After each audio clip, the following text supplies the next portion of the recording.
राधिका की शादी हुए अभी कुछ ही दिन हुए थे। उसने अपने स्वभाव से सबका दिल जीत लिया। सबकी मदद करना उसे पसंद था। धीरे धीरे घर के सब लोग हर काम में उसकी राय लेने लगे।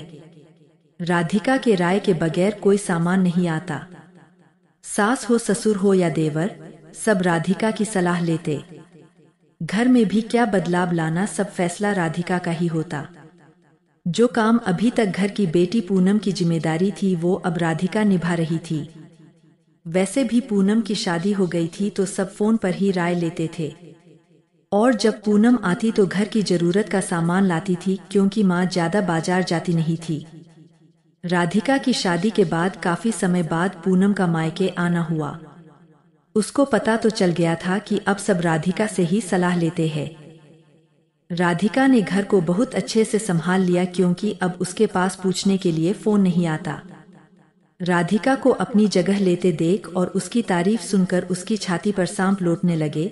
उसे राधिका से जलन होने लगी। मायके आकर हर चीज में नुक्स निकालने लगी।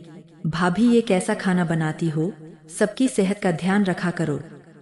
ये कैसा सामान लाई हो, आपकी पसंद बड़ी बेकार है।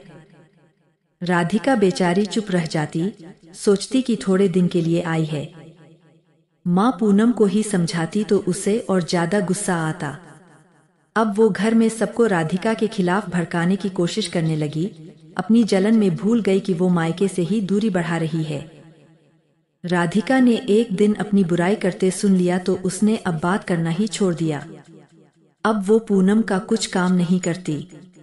माँ ने भी गुस्से में कह दिया कि पूनम तुझे इस घर में आना है तो भाभी से निभाकर चलनी होगी। वो पराई नहीं, इस घर का हिस्सा है और तेरे कारण हमसे भी दूर हो जाएगी। पूनम गुस्से में अपनी ससुराल आ गई।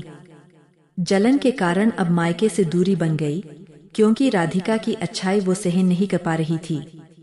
रिश्तों में जलन रिश्तों को जला देती है, ये बात ध्यान में रखनी चाहिए।